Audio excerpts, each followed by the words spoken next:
Friends, मैं अनीता भास्कर आप सभी लोगों का अपने यूट्यूब चैनल पर स्वागत करती हूँ और आशा करती हूँ कि आप सभी लोग अच्छे होंगे और अच्छी तरीके से अपनी तैयारी में लगे होंगे।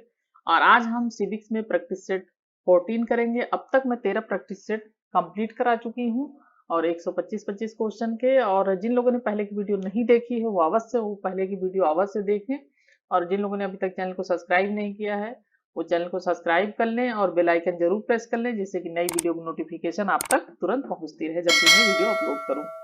तो चलिए आज शुरू करते हैं और आशा करती हूँ कि वीडियो पसंद आएगी तो लाइक शेयर कमेंट अवश्य करेंगे आप। तो चलिए फर्स्ट क्वेश्चन हमारा, निम्नलिखित में से कौन सा एक राज्य की अत्यधिक प्रशंसा करता है? राज्य की प्रशंसा कौन करता है? अराजकतावादी, व्यक्तिवादी, आदर्शवादी, साम्यवादी। तो कौन राज्य की प्रशंसा करता है? बहुत ही आसान क्वेश्चन और हमारा राइट आंसर है आदर्शवादी। आदर्शवादी राज्य की जो है अत्यधिक प्रशंसा करते हैं। ठीक है, नेक्स्ट है दूसरा क्वेश्चन, यह किसने कहा कि राज्य एक निश्चित क्षेत्र के अंदर विधि के लिए संगठित जनता है? Woodrow Wilson, Harold Laski, Bagehot, Lord Bryce. तो सेकंड क्वेश्चन का हमारा राइट आंसर है वुडरो विल्सन। ठीक है, नेक्स्ट है, निम्न में से किस विचारक के बारे में यह कहा जा सकता है कि उसने आधुनिक लोक कल्याणकारी राज्य के सिद्धांत का मार्ग प्रशस्त किया? TH. Green, Herbert Spencer, Bentham, Dicey. तो थर्ड क्वेश्चन का हमारा राइट आंसर है टी.एच. ग्रीन। ठीक है, कल्याणकारी राज्य के सिद्धांत का मार्ग प्रशस्त किया आधुनिक लोक कल्याणकारी, तो टी.एच. ग्रीन। नेक्स्ट है, निम्नांकित में से किसका यह मत है कि राज्य क्या है? राज्य के पास दंडकारी शक्ति का एकाधिकार है। तो किसका मत है? Weber, eastern, Laski, Lasswell. तो फोर्थ क्वेश्चन का राइट आंसर है लास्की। ठीक है, लास्की का मत है कि राज्य के पास दंडकारी शक्ति का एकाधिकार है। फिफ्थ क्वेश्चन है, इसमें सुमेलित करना है सूची फर्स्ट और सूची सेकंड को, और सिद्धांत दिया हुआ है नीचे और ऊपर से राइटर जो है उनके नाम। तो हॉब्स, ओपनहाइमर और सर हेनरी मैन, जेम्स प्रथम। तो किसने किसका जो है वो किया है, सिद्धांत है ये किसका किसका? तो देखिए किसको माना है इन्होंने, तो हॉब्स का। ठीक है, हॉब्स, ओपनहाइमर और नीचे है पित्रात्मक सिद्धांत, दैवी उत्पत्ति का सिद्धांत, शक्ति सिद्धांत, सामाजिक अनुबंध का सिद्धांत। तो हम जब इसमें मिलान करेंगे तो हमारा राइट आंसर हो जाएगा फिफ्थ क्वेश्चन का सी। ठीक है, मिलान करेंगे तो हमारा राइट ऑप्शन हो जाएगा सी। ठीक है, ए का 4 यानी हॉब्स का क्या है? सामाजिक अनुबंध का सिद्धांत है। और ओपनहाइमर का क्या है? शक्ति सिद्धांत। ठीक है, और सर हेनरी मैन का क्या है? पित्रात्मक सिद्धांत। और जेम्स प्रथम का दैवी उत्पत्ति का सिद्धांत। ठीक है, इस तरीके से। चलिए नेक्स्ट क्वेश्चन देखते हैं। सिक्स क्वेश्चन हमारा, सूची फर्स्ट को सूची सेकंड के साथ इसमें भी सुमेलन करना है। Robert Nozick, D L. Hobman, Titmuss, Alexander D Entreves. और सूची सेकंड है essays on welfare state, the welfare state और एनार्की स्टेट एंड यूरोपिया और the notion of the state. तो सिक्स क्वेश्चन का जब हम सुमेल करेंगे तो सिक्स क्वेश्चन का हमारा राइट आंसर हो जाएगा बी। ठीक है, ए का 3 हो जाएगा, ए का रॉबर्ट नॉजिक क्या है ये है यूरोपिया टेस्ट स्टेट एंड यूरोपिया। और हाफमैन का क्या है? बी का 2 है, बी वेलफेयर स्टेट। और टिटमस का क्या है? सी का 1 है, एसेज ऑन वेलफेयर स्टेट। और फोर्थ है एलेक्जेंडर दी इंट्रीव्स का the notion of the state. ठीक है, इस तरीके से मिलान हो जाएगा और जरूर से याद करें ये सब लिख लिख के। और नेक्स्ट है, राज्य पृथ्वी पर ईश्वर का अवतार है। बहुत बार ये क्वेश्चन रिपीट हो चुका है, तो सेवन क्वेश्चन का हमारा राइट आंसर है हीगल। ठीक है, नेक्स्ट है, निम्नांकित में से यह किसने यह विचार व्यक्त किया कि यदि संप्रभुता का संपूर्ण धारणा परित्याग कर दिया जाए तो यह राजनीति विज्ञान के लिए अस्थायी रूप से लाभदायक सिद्ध होगा? Barker, Laski, Cosio, Lindsay. तो 8 क्वेश्चन का हमारा राइट आंसर है लास्की। ठीक है, और नेक्स्ट क्वेश्चन हमारा, संप्रभुता राज्य की सर्वोपरि इच्छा होती है, यह किसके शब्द हैं? ठीक है, ये किसके शब्द हैं? संप्रभुता राज्य की सर्वोपरि इच्छा होती है। 9th क्वेश्चन का हमारा राइट आंसर है डी, बिलोबी। संप्रभुता राज्य की सर्वोपरि इच्छा होती है, यह किसने कहा है? बिलोबी ने। ठीक है, और नेक्स्ट क्वेश्चन है, बहुलवादी चिंतक सामान्यतः राज्य को निम्न में से एक के रूप में व्यक्त करते हैं। ठीक है, और इसमें ऑप्शन है, ये समुदायों का समुदाय है, बी है ए एक दमनकारी यंत्र है, सर्वशक्तिमान संस्था है, ऐसी संस्था जिसमें संप्रभुता अभिवाज्य रहती है। तो बहुलवादी चिंतक सामान्यतः राज्य को निम्न में से एक के रूप में व्यक्त करते हैं। तो किस रूप में व्यक्त करते हैं? राइट आंसर हमारा समुदायों का समुदाय है, ये बहुलवादी विचारक मानते हैं। ठीक है, और बहुलवादी विचारक बार्कर और फिनिक्स ने राज्य को समुदायों का समुदाय माना है। किसने किसने माना है? बहुलवादी विचारक हैं कौन कौन? एक तो बार्कर और दूसरा फिगिस। ठीक है, इन्होंने माना है समुदायों का समुदाय। ठीक है, और ये है बहुलवादी विचारक। ठीक है, 11वां क्वेश्चन है, राजनीति के समूह सिद्धांत का प्रतिपादक कौन था?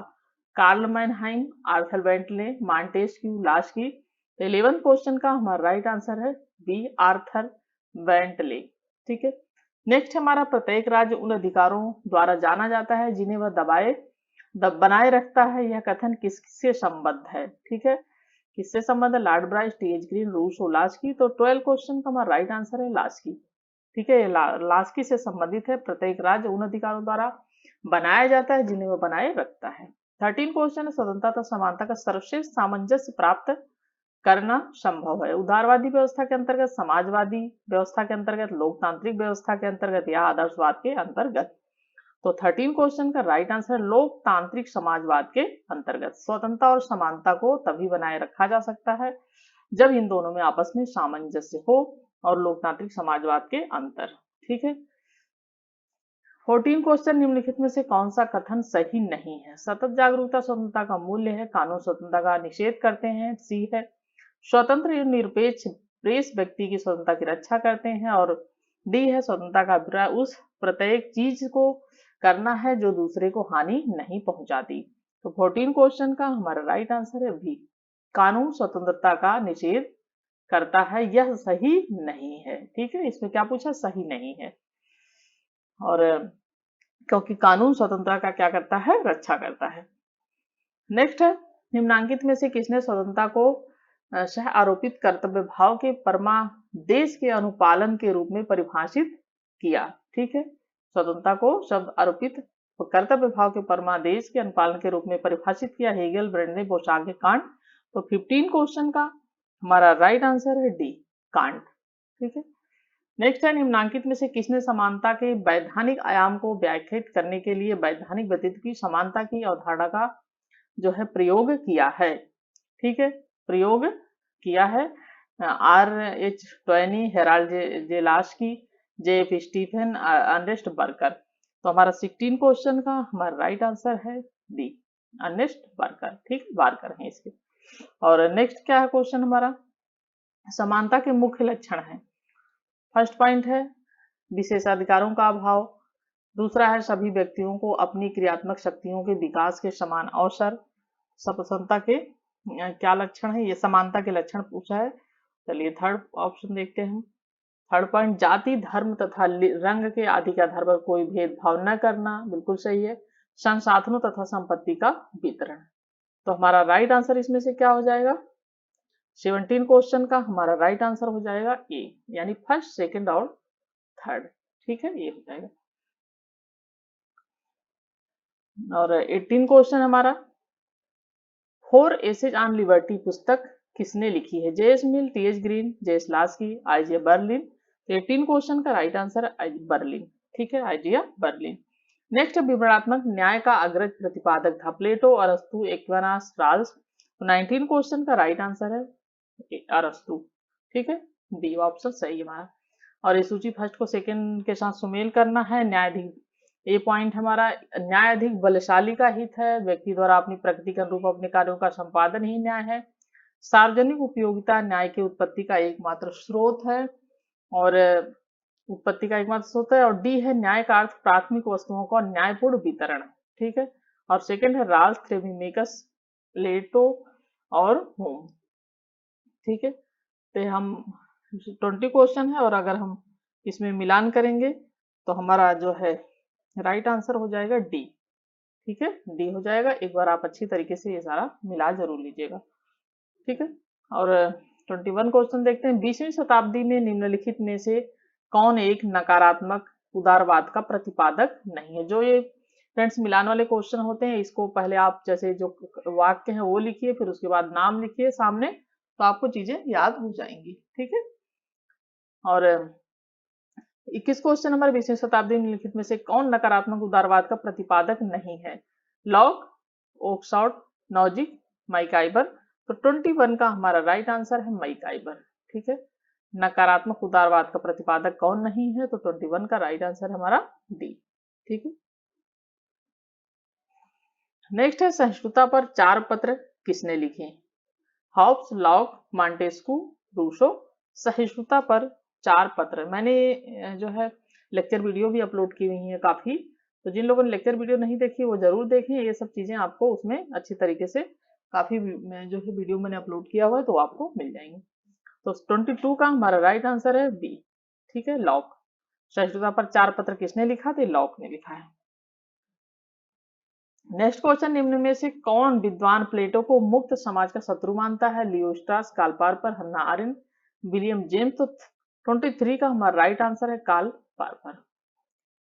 24 है the political theory of possessive individualism Hobbes to Locke नामक पुस्तक के लेखक कौन है। क्या है, the political theory of possessive individualism of Hobbes to Locke नामक पुस्तक के लेखक कौन है। H Warrender, George E G Catlin, C B Macpherson, Michael Oakeshott. तो हमारा 24 का हमारा राइट आंसर है सी बी मैकफर्सन।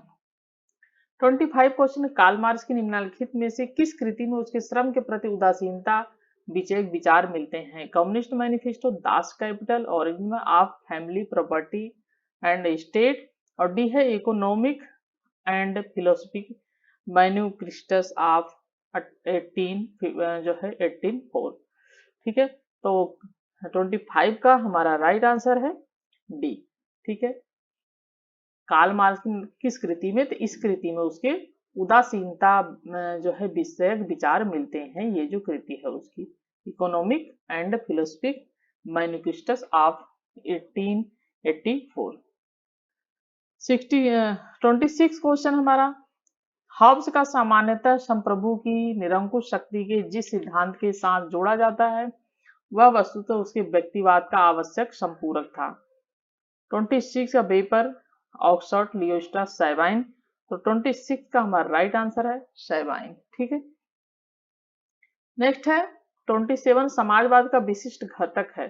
धन और संपत्ति का वितरण, आय में समानता, उत्पादन के साधनों पर समाज का स्वामित्व, सामाजिक समानता और न्याय।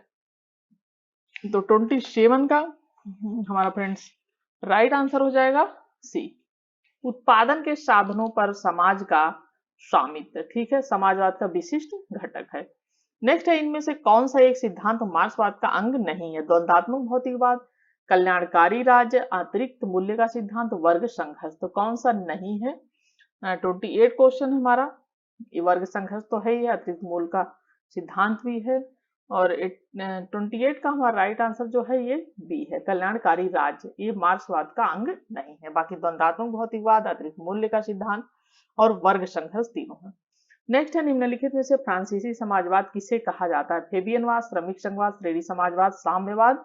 29 का हमारा राइट ऑप्शन है बी, श्रमिक संघवाद। फ्रांसीसी समाजवाद किसे कहा जाता है, तो श्रमिक संघवाद को कहा जाता है। नेक्स्ट है, अखिल भारतीय राजनीति में गांधी का पहला कदम था। असहयोग आंदोलन, रौलट एक्ट, चंपारण सत्याग्रह या दांडी यात्रा। तो हमारा राइट आंसर है जो है 30 क्वेश्चन का जो है बी। ठीक है, अखिल भारतीय राजनीति में गांधी का पहला कदम था, तो राइट ऑप्शन जो है सी होना चाहिए, चंपारण आंदोलन। क्योंकि 1917 में जो है गांधी जी का पहला कदम था। अखिल भारतीय राजनीति में गांधी का पहला कदम चंपारण आंदोलन होना चाहिए। और जो मेरे पास बुक है उसमें आंसर बी दिया हुआ है, लेकिन बी सही नहीं लग रहा मुझे, ये सी सही होना चाहिए। ठीक है, तो हो गया 30 क्वेश्चन हमारे। और नेक्स्ट क्वेश्चन देखते हैं। नेक्स्ट क्वेश्चन है, निर्वाचक प्रणाली में एक दोष यह है कि इसके अंतर्गत यह संभव है कि निर्वाचित व्यक्ति को निर्वाचकों के आधे से अधिक मत प्राप्त न हुए हों। ठीक है, इस विरोधाभास को दूर किया सकता है द्वितीय मतदान प्रणाली द्वारा, एक संक्रमणीय मत प्रणाली द्वारा, सूची प्रणाली द्वारा, उपरोक्त में से किसी भी एक के द्वारा। तो 31 का हमारा जो है राइट आंसर है ए, द्वितीय मतदान प्रणाली द्वारा। ठीक है, नेक्स्ट है धर्म से रहित राजनीति मात्र कूड़ा है, यह अभिमत किसका है? Vivekananda, Machiavelli, Mahatma Gandhi, S Radhakrishnan. तो 32 का हमारा राइट आंसर है महात्मा गांधी। धर्म से रहित जो है राजनीति मात्र कूड़ा है। और जिन लोगों ने गांधीवाद, मैंने चैप्टर जो है डाला था गांधीवाद, वो जो है जरूर टॉपिक पढ़ें। 3 मैंने वीडियो अपलोड किया हुआ है गांधीवाद पे, और उसमें आपको महात्मा गांधी के सारे विचार सब कुछ मिल जाएगा, और उसमें से क्वेश्चन जरूर आएंगे। तो इसे अच्छी तरीके से वो लेक्चर वीडियो अवश्य देख लें, तीनों वीडियो। ठीक है, 33 क्वेश्चन, अभिधारणा किसने प्रतिपादित की कि अनुपातिक प्रतिनिधित्व प्रणाली बहुदलीय व्यवस्था के विकास की परिस्थितियां पैदा करती है? एम डुजवर्जर, लेनिन, आर मिचेल्स, ई बर्ग। तो 33 का हमारा राइट आंसर है ए, एम डुवर्जर। नेक्स्ट है 34 क्वेश्चन, सूची फर्स्ट को सूची सेकंड से सुमेलित कीजिए, जो सूची कोड का प्रयोग करते हैं सही उत्तर चुनिए। अनुपातिक प्रतिनिधित्व, व्यावसायिक प्रतिनिधित्व, एक व्यक्ति का मत, एक से अधिक मत का अधिकार। जेस मिल, थॉमस एयर, जीडीएच कोल, जे बेंथम। तो 34 का हम मिलान करेंगे तो हमारा जो है राइट आंसर हो जाएगा बी। ठीक है, ये ऑप्शन हमारा सही हो जाएगा। ए का 2 अनुपातिक प्रतिनिधित्व, थॉमस एयर व्यावसायिक प्रतिनिधित्व, ये हो जाएगा हमारा 3 जीडीएच कोल, एक व्यक्ति का मत, ये हो जाएगा 4 जेम बंथन, और एक से अधिक मत का अधिकार जेस मिल। ठीक है, इस तरीके से हो जाएगा।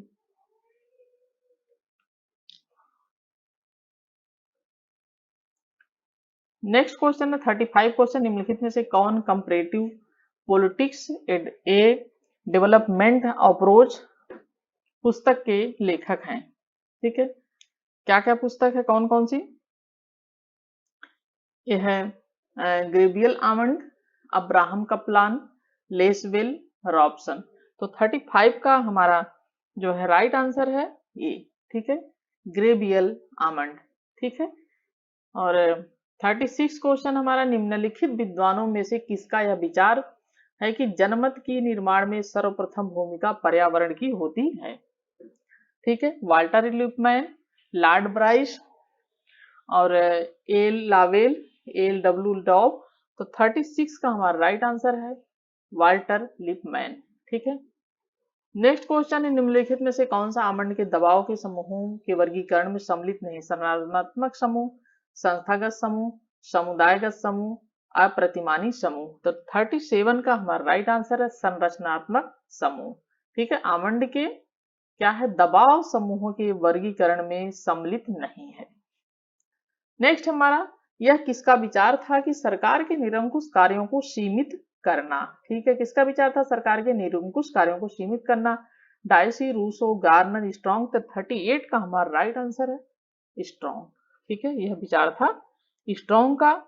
जो सीएफ स्ट्रॉन्ग थे, उनके शब्दों में संविधान शासन का उपकरण अथवा देश का मौलिक कानून है, और यही वह वस्तु है जिसके लक्ष्य है शासन की मनमानी कार्यवाही को प्रतिबंधित करना, शासितों के अधिकारों का प्रत्याभूति करना, और प्रभुत्व सत्ता संपन्न सत्ता के संचालन की व्याख्या करना। तो इनका कहना था कि जो है सरकार के निरंकुश कार्यों को सीमित करना चाहिए। नेक्स्ट है, लिखित और अलिखित संविधानों के बीच केवल मात्रा का भेद है, प्रकार का नहीं। स्ट्रॉन्ग का, गार्नर का, मेटल का, लावेल का। तो 39 का हमारा जो है राइट आंसर है गार्नर। ठीक है, गार्नर ने कहा है कि लिखित और अलिखित संविधानों में केवल मात्रा का भेद है, प्रकार का कोई भेद नहीं है। ठीक है, नेक्स्ट है, निम्न में से किस देश समूह में एकात्मक संविधान है? ग्रेट ब्रिटेन, चीन और फ्रांस, या ग्रेट ब्रिटेन, स्विट्जरलैंड और पाकिस्तान, जर्मनी, श्रीलंका और कनाडा, ग्रेट ब्रिटेन, नेपाल और कनाडा। तो हमारा 40 का राइट आंसर है ग्रेट ब्रिटेन, चीन और फ्रांस में एकात्मक संविधान है। नेक्स्ट हमारा, दिए गए कूट की सहायता से संघात्मक संविधानों में पाई जाने वाली सामान्य विशेषताओं को दर्शाइए। लिखित एवं दुष्परिवर्तनशील संविधान। और सेकंड पॉइंट है केंद्र एवं इकाइयों के मध्य शक्तियों का विभाजन। थर्ड पॉइंट है हमारा विधायिका और कार्यपालिका के मध्य शक्ति का पृथक्करण। और फोर्थ पॉइंट है द्विसदनात्मक और विधान मंडल। तो इसमें से क्या पूछा है, विशेषताओं को दर्शाना है संघात्मक संविधान में पाई जाने वाली सामान्य विशेषताएं। तो बताइए कौन सी हो सकती हैं संघात्मक संविधान में जो है विशेषताएं। ठीक है, तो 41 का हमारा राइट आंसर है जो है सी। ठीक है, लिखित और दुष्परिवर्तनशील मतलब परिवर्तनशील नहीं होना चाहिए। अगर संविधान संघात्मक संविधान की विशेषता में परिवर्तनशील अधिक नहीं होना चाहिए। और लिखित संविधान होना चाहिए, मौखिक संविधान नहीं होना चाहिए। ठीक है, अलिखित नहीं होना चाहिए। और थर्ड है केंद्र एवं इकाइयों के मध्य जो है शक्तियों का विभाजन, सेकेंड पॉइंट है। लेकिन थर्ड इसमें है विधायिका और कार्यपालिका के मध्य शक्ति का। तो संघात्मक शासन में क्या होता है, विधायिका और कार्यपालिका के मध्य शक्ति का पृथक्करण होता है। और द्विसदनात्मक और विधान मंडल, तो हमारे तीनों ऑप्शन सही है। ठीक है, बाकी ये केंद्र और इकाइयों के मध्य शक्तियों का विभाजन ये सही नहीं। नेक्स्ट है संघात्मक मतलब शासन के लक्षण ही तीनों हैं। नेक्स्ट है निम्नलिखित में से किस राज्य को पूर्ण राज्य बनाने से पूर्व जो है बनाने से पूर्व सहचारी राज्य का दर्जा दिया गया। नागालैंड, सिक्किम, मेघालय, अरुणाचल प्रदेश। तो 42 का हमारा जो है राइट आंसर है बी सिक्किम।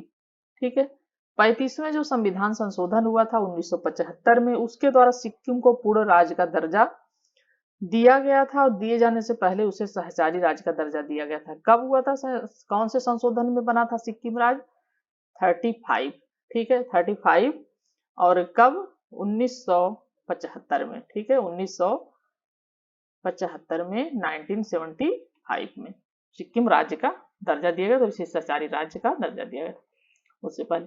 नेक्स्ट है अध्यक्षात्मक शासन जिन सिद्धांतों से परिचालित होता है वे हैं शक्ति पृथक्करण, राजाध्यक्ष, वास्तविक कार्यपालिका शक्तियों का प्रयोग करना है, राष्ट्रपति व्यवस्थापिका के प्रति उत्तरदायी नहीं होता है, राष्ट्रपति व्यवस्था का प्रति उत्तरदायी होता है। अध्यक्षात्मक शासन के बारे में पूछा है, अध्यक्षात्मक शासन जिन सिद्धांतों से परिलक्षित होता है, यानी उसके लक्षण क्या है अध्यक्षात्मक शासन के।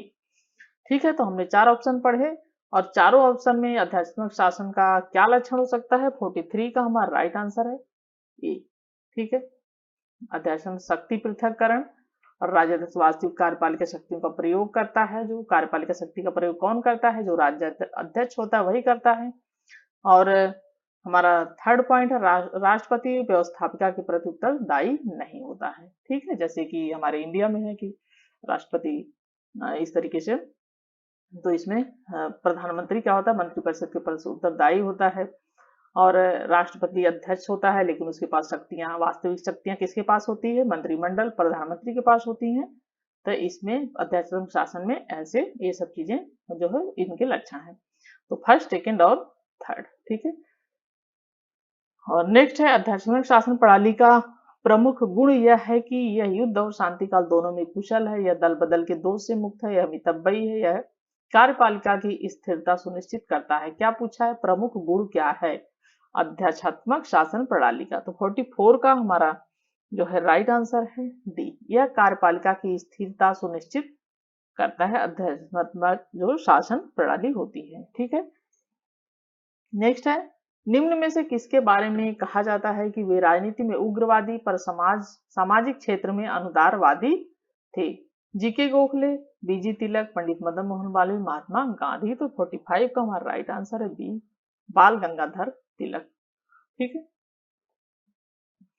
नेक्स्ट है भारत में द्विसदनात्मक व्यवस्थापिका को किस अधिनियम द्वारा जो है प्रारंभ किया गया था। तो किस अधिनियम द्वारा द्विसदनात्मक व्यवस्थापिका को प्रारंभ किया गया था, 46 का हमारा राइट आंसर है 1919 का जो अधिनियम था उसके द्वारा। ठीक है, 1919 के अधिनियम के द्वारा केंद्रीय व्यवस्थापिका का विकास किया गया था और केंद्र में द्विसदनात्मक प्रणाली का प्रयोग हुआ और राज्य परिषद व केंद्रीय विधानसभा की स्थापना हुई। नेक्स्ट है भारतीय संघ स्थापित करने का प्रस्ताव लाया गया। भारत सरकार अधिनियम 1935 द्वारा, अगस्त प्रस्ताव 40 द्वारा, या भारत सरकार ने 1919 द्वारा क्या पूछा है, भारतीय संघ स्थापित करने का प्रस्ताव कैबिनेट मिशन 1946 द्वारा। तो 47 का हमारा राइट आंसर है ए, भारत सरकार 1935 द्वारा भारतीय संघ स्थापित करने का प्रस्ताव लाया गया था। नेक्स्ट है भारत सरकार अधिनियम 1935 के अंतर्गत अवशिष्ट शक्तियां संघीय सरकार में निहित की गई, अवशिष्ट शक्तियां राज्य सरकारों में निहित की गई, अवशिष्ट शक्तियां गवर्नर जनरल के अधिकारों में निहित की गई, या अवशिष्ट शक्तियों का कोई प्रावधान नहीं था। तो 48 का हमारा जो है राइट आंसर है सी, अवशिष्ट शक्तियां गवर्नर जनरल के अधिकारों में निहित की गई 1935 के अधिनियम के द्वारा। ठीक है, 49 क्वेश्चन हमारा, भारत में संविधान की मूल संरचना के सिद्धांत का स्रोत है, क्या है, भारत का संविधान, न्यायिक व्याख्या, संसदीय कानून, न्यायविदों के मत। तो 49 का हमारा जो है राइट आंसर है बी, न्यायिक व्याख्या संविधान की मूल संरचना के सिद्धांत है का स्रोत है। और नेक्स्ट है भारतीय संविधान स्पष्ट रूप से प्रेस की स्वतंत्रता की व्यवस्था नहीं करता है, परंतु यह व्यवस्था अंतर्निहित अनुच्छेद जो है, भारतीय संविधान क्या पूछा है, स्पष्ट रूप से प्रेस, ठीक, प्रेस की व्यवस्था स्वतंत्रता की व्यवस्था नहीं करता है, परंतु यह स्वतंत्रता अंतर्निहित है। अनुच्छेद, कौन से अनुच्छेद में अंतर्निहित है, 50 का हमारा राइट आंसर है, 50 क्वेश्चन का ए, ठीक है, अनुच्छेद 1 में, ठीक है, निहित है। चलिए नेक्स्ट है भारत का राष्ट्रपति चुने जाने वाले प्रथम गैर कांग्रेसी उम्मीदवार कौन थे, बीबी गिरी, नीलम संजीव रेड्डी, ज्ञानी जैल सिंह, जाकिर हुसैन। तो भारत का राष्ट्रपति चुने जाने वाले प्रथम और गैर कांग्रेसी कौन थे, 51 का हमारा राइट आंसर है बीबी गिरी। ठीक है, बीबी गिरी जो थे वो कांग्रेस के जो है उम्मीदवार नहीं थे, गैर कांग्रेसी उम्मीदवार थे बीबी गिरी।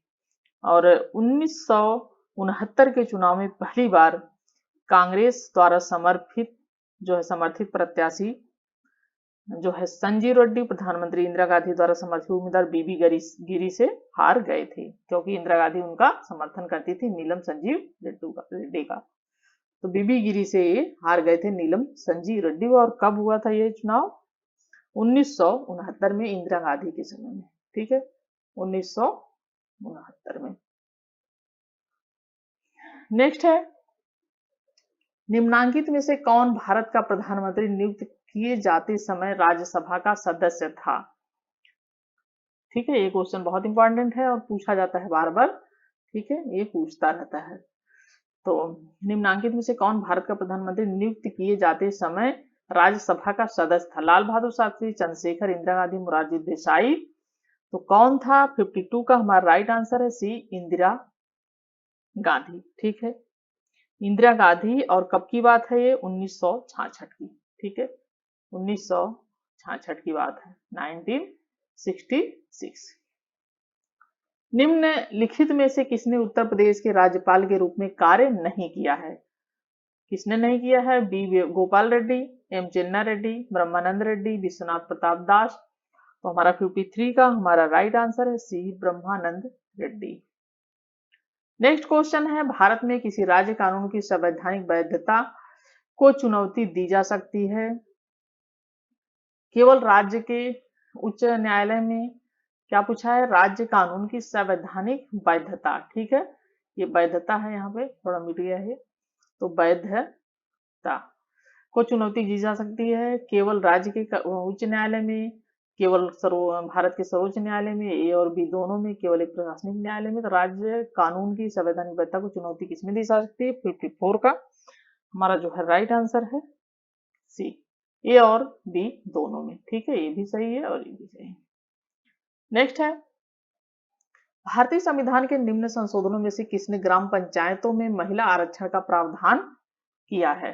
जो संशोधन हुए थे उसमें किसने किस समय ग्राम पंचायतों में महिला आरक्षण का प्रावधान किया गया था। तो 55 क्वेश्चन है हमारा और राइट आंसर हमारा बी। जो 73वां जो है संविधान संशोधन हुआ था उसके द्वारा त्रिस्तरीय पंचायतें स्थापित करने की बात की गई थी और प्रत्येक पंचायत में प्रत्यक्ष निर्वाचन से जो भरे जाने वाले कुल स्थान थे उसमें 1/3 स्थान महिलाओं के लिए आरक्षित होने की बात की गई थी और आरक्षित स्थान हुए थे 1/3। ठीक है, 1/3 महिलाओं के लिए। ठीक है, पंचायत चुनाव में। तो कौन सा वो था? 73वां संविधान संशोधन। नेक्स्ट है, संयुक्त राज्य अमेरिका का राष्ट्रपति ब्रिटिश राजा से अधिक भी है और कम भी है। ठीक है, ये भी क्वेश्चन काफी आता रहता है एग्जाम में। संयुक्त राज्य अमेरिका का राष्ट्रपति ब्रिटिश राजा से अधिक भी और कम भी, वह ब्रिटिश प्रधानमंत्री से भी अधिक भी है और कम भी। यह टिप्पणी किसने की थी? ठीक है, 56 क्वेश्चन का हमारा जो है राइट आंसर है सी। यह किसने की थी? हेराल्ड लास्की ने।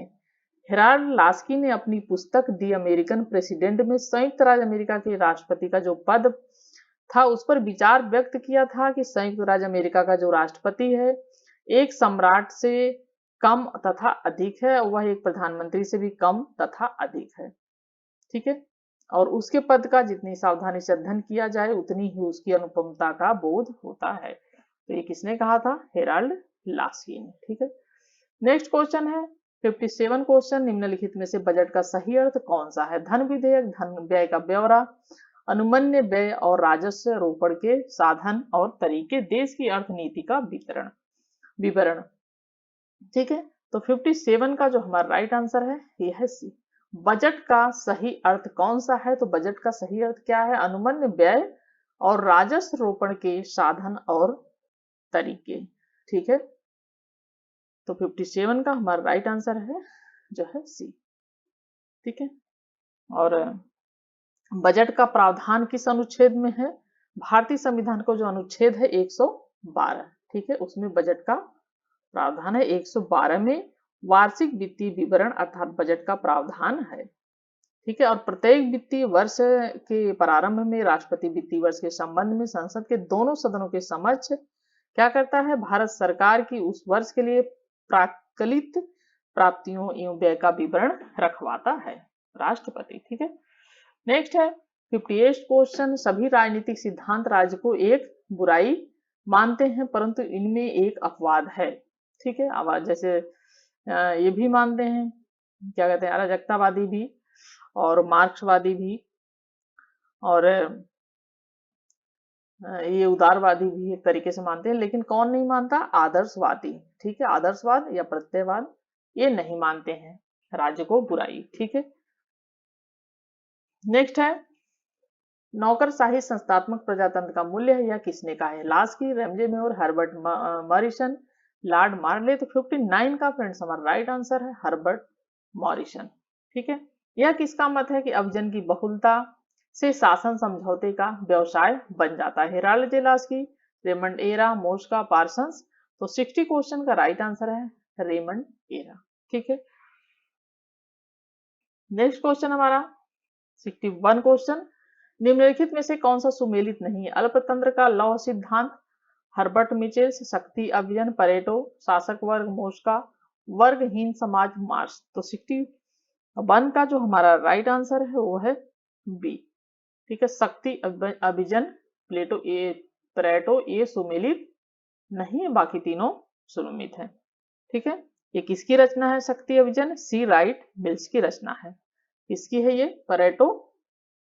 शक्ति जो अभिजन है वो किसकी रचना है? ये है रचना सी राइट मिल्स की। ठीक है, सी राइट मिल्स की। ठीक है, ये है रचना। और शक्ति अभिजन और बाकी तीनों सही है, तीनों आप याद कर लें। और चौथा भी जो शक्ति अभिजन वो भी सी राइट मिल्स की है। नेक्स्ट है 62 क्वेश्चन, तीन विचारधाराओं यथार्थवाद, तर्क बुद्धिवाद तथा क्रांतिवाद के संयोजन के रूप में अंतरराष्ट्रीय समाज सिद्धांत का प्रवर्तन किसने किया? Martin Wight, Kenneth Waltz, Hedley Bull, Raymond Aron. तो 62 का हमारा राइट आंसर है ए मार्टिन वाइट। ठीक है, नेक्स्ट हमारा 63 क्वेश्चन, इनमें से कौन से सिद्धांत मार्गन थाउ द्वारा प्रतिपादित यथार्थवादी सिद्धांतों के अंतर्गत आते हैं? तो फर्स्ट पॉइंट है अस्थायी और अपरिवर्तनीय मानव प्रकृति की मूल में राजनीति स्थित होती है।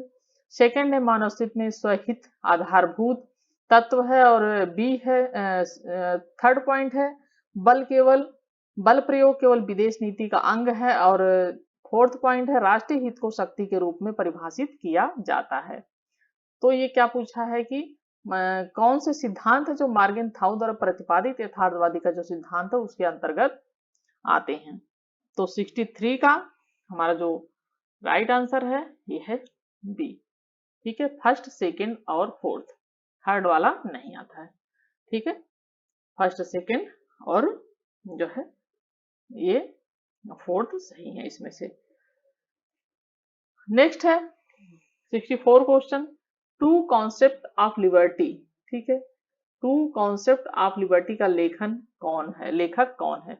मिल, ईसा बर्लिन, लास्की, मैकफरसन। तो 64 का हमारा राइट आंसर है बी, ईसा बर्लिन। ठीक है, और नेक्स्ट क्वेश्चन हमारा, अभिलिखित संविधान उसे कहते हैं जो पूर्णतः अलिखित हो, अंशतः लिखित हो, परंपराओं पर निर्भर हो, इतिहास की देन हो। तो इसका अभिलिखित जो संविधान उसे कहते हैं, इसका हमारा राइट आंसर हो जाए 65 क्वेश्चन का बी, अंशतः लिखित हो। ठीक है, मतलब थोड़ा कुछ लिखा होता है इसमें, थोड़ा नहीं लिखा होता है, तो होता है अंशतः लिखित। तो बिल्कुल ऐसा नहीं होता कि अलिखित संविधान है तो बिल्कुल ही कुछ नहीं लिखा होता है। तो कुछ नियम कानून कायदे लिखे होते हैं लेकिन कुछ चीजें नहीं लिखी होती है। ठीक है, तो हमारे 65 क्वेश्चन कंप्लीट हो गए और आशा करती हूँ वीडियो आपको पसंद आएगी।